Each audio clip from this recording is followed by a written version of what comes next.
Welcome back to Cord Cutting Today, where we break down some of the biggest stories happening in the world of cord cutting, including Roku's launching a new streaming service to take on Netflix, Hulu, and others. This ad-free service has a great price, some good content. We'll tell you what Roku is up to. Also, Fox announced details about its new live TV streaming service. You'll soon be able to stream Fox News, Fox Sports, your local Fox, and more for a surprisingly good price. Hey, Disney, pay attention. I think Disney needs to copy them. And the Roku channel adds a bunch of new content recently. We got all 19 new channels they've recently added and a whole lot more to talk about here in a second. First though, if you're new here and you want to read any of the stories I'm about to talk about, I'll put a link to each story in the show notes down below and in the first pinned comment so you can read it for yourself. If you like what we do, please consider hitting that subscribe button or hitting that thumbs up. Doing one or both lets YouTube know you enjoy what we do here, so they recommend our videos to more people. With that said, let's dive into it. Roku has announced a new streaming service called Howdy. Interesting name. It makes you think it's all Western related content. It's not. At least it made me think it was all Western. This will just cost $2.99, be ad-free, include a surprising amount of content, including films like Mad Max Road Fury, The Blind Side, TV shows like Weeds, Kids in the Hall, and more with this, all for just $3 a month. Not a bad price. Now this comes as Roku has been expanding its business model. Remember, Roku makes most of its money now from subscriptions and ads, not from selling devices. Of course, they have a very popular The Roku channel, an ad-free supported streaming service, which you can also use to subscribe to things like HBO Max, Paramount Plus, and more through it. But now they're launching their own. This comes on the heel of Roku buying Friendly TV. Remember, Roku is now the owner of Friendly TV, the live TV streaming service. I'm pretty sure that deal is closed. It's been announced. I just had a momentary doubt what I just said. But it's either closed or will close very soon. But with this new service, though, they say it'll be over 10,000 hours of content for just $3 a month in it. Not a bad lineup there, and it comes from Roku. This comes as Roku's directly challenging some of the players that make them successful. Remember, all these streaming services like Netflix, Hulu, and more have made Roku popular over the years because Roku is a very neutral site. You weren't competing with Amazon, for example, on the Amazon Fire TV. Now you are. Now Roku is edging more and more into directly competing on the apps. So it'll be interesting to see how this plays out. But Roku wants to be your new streaming home, just $3 a month.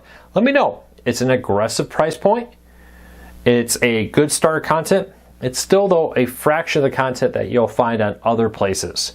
I do think Roku in the long run has some potential here for what they do. It'll be interesting to see how it plays out. Now, Howdy, which name I think it's going to take a little while to grow on me, to be honest with you. Let me know what you think of the name. Again, it is 100% ad-free. The Roku channels where you'll find the ad-supported content with it on that. Next up, Fox One. Now, Fox One is their new live TV streaming service. It will give you things like Fox News, Fox Business, Fox Sports 1, and FS2, along with Fox Weather and a whole lot more content, including the Big Ten Network, local Fox stations, and the Fox Network. Now, big change here. Disney's service costs $30 a month. This costs $19.99. Not a bad deal. You can bundle it with Fox Nation for a slightly higher price on it. But I think the big thing here is the price point, $19.99. Two things. You pair that with ESPN. You can get all the ESPN stuff and what airs on ESPN on ABC for $30. Add this on, it's a total of $50. A lot of content there for $50. Now, you do have Sling TV as an option too, at a similar price point. Especially if you get an antenna that gets you NBC and CBS, or maybe you already have Paramount Plus and Peacock. There's starting to be a little argument here that it'll be cheaper to bundle these services together. Mark my words though, Disney should be at $20 also. Fox's Fox One service is giving you more content, in my opinion, than Disney.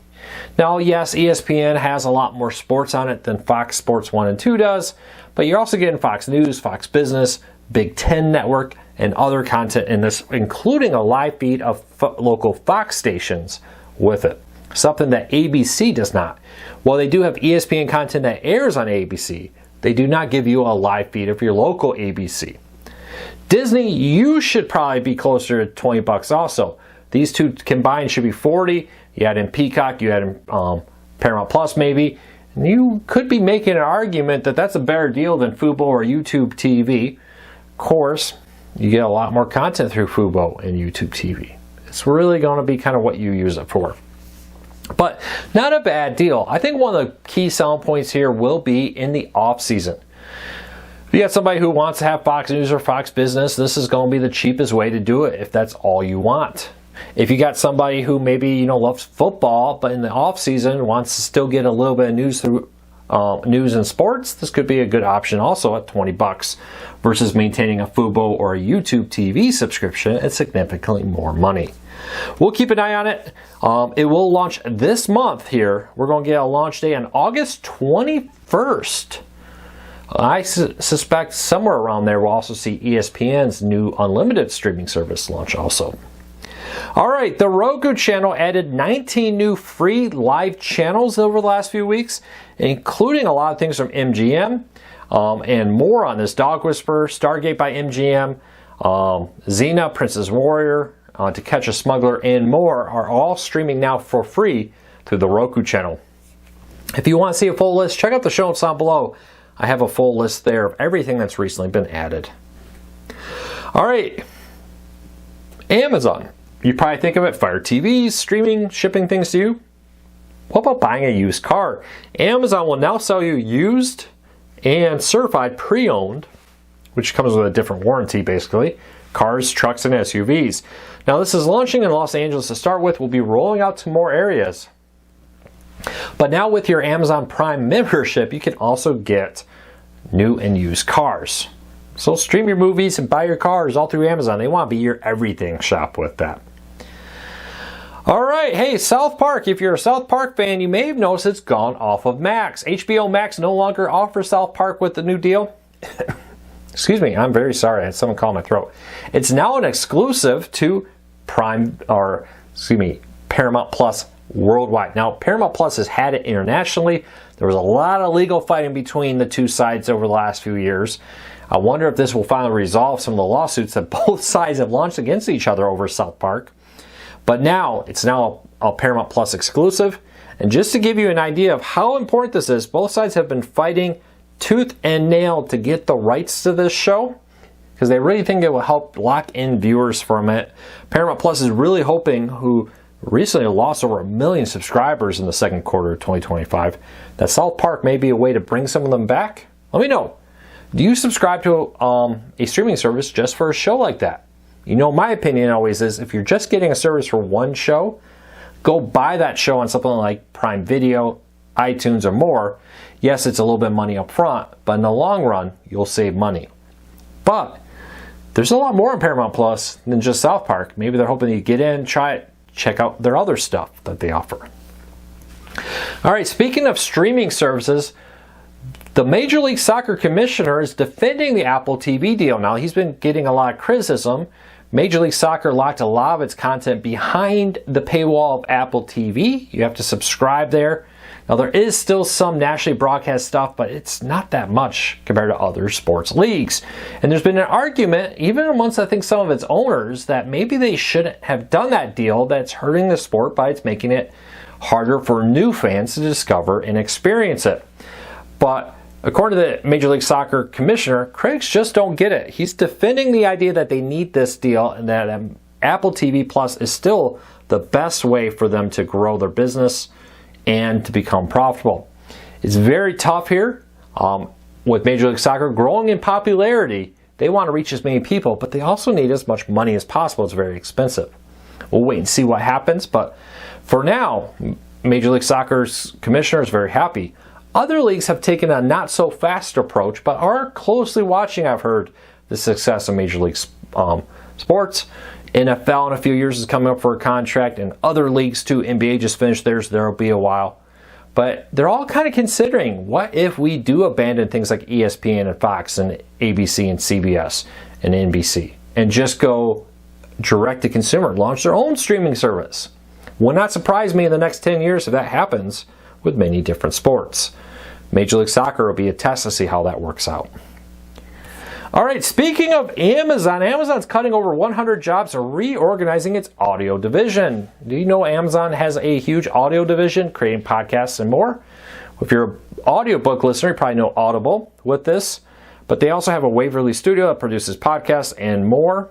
A Wonderly narrative podcast, I guess I butchered that name, I apologize.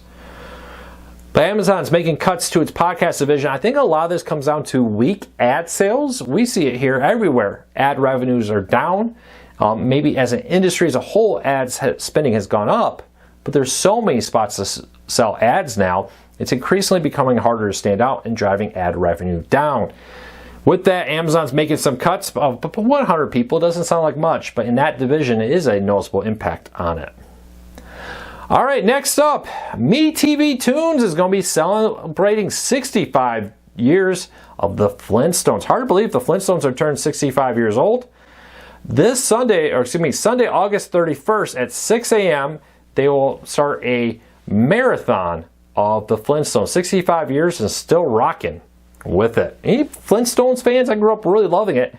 I'll be honest, I didn't realize how old it was. Simpsons first debuted on September 30th, 1960. Does that shock you? And it was a primetime show, primarily targeting adults at the time, and later becoming popular with kids with it. I remember, I forget what network it was, I was a kid, and they were like, oh, the very first episode of the Flintstones ever is going to be aired. I watched it with my parents. I remember thinking, oh, I thought it would be kind of a cool big one, but it was just like a regular old episode. There was nothing really surprisingly new about it, with it being a new first one ever. I don't know, leave me a comment, let me know, are you a fan of the Flintstones? Speaking of today in TV history, this week marks 27 years ago since Whose Line Is It Anyway first appeared on ABC here in the United States. This is the American version of it.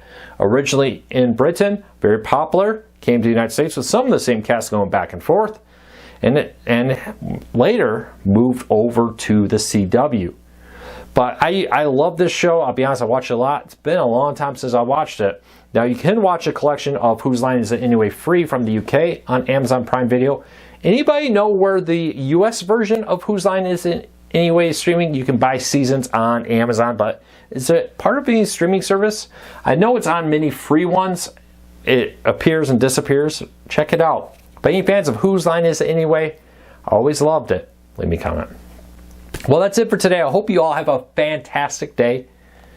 I hope you all take care. Be safe. I'll be back again tomorrow with another video. Don't forget to hit that subscribe button. Don't forget to hit that thumbs up. We would really appreciate it. If you want to, you can get all the links to all we talk about and all the stories down in the show notes and in the first pinned comment. I have a link to each story there, but we also have a link to our daily newsletter where you can get these emailed to you every morning. Now, one catch here when you sign up, I've heard from people using blockers that it prevents the confirmation from going through. You can't finish it if you're using on the page to register for the newsletter. And again, that's in the show notes. You won't be able to finish your subscription because the blocker, you have to temporarily disable that to subscribe to it with that. Well, that's it for today. I hope you have a fantastic day. I'll be back again tomorrow with another video. Until then, take care, be safe. I'll talk to you all again real soon.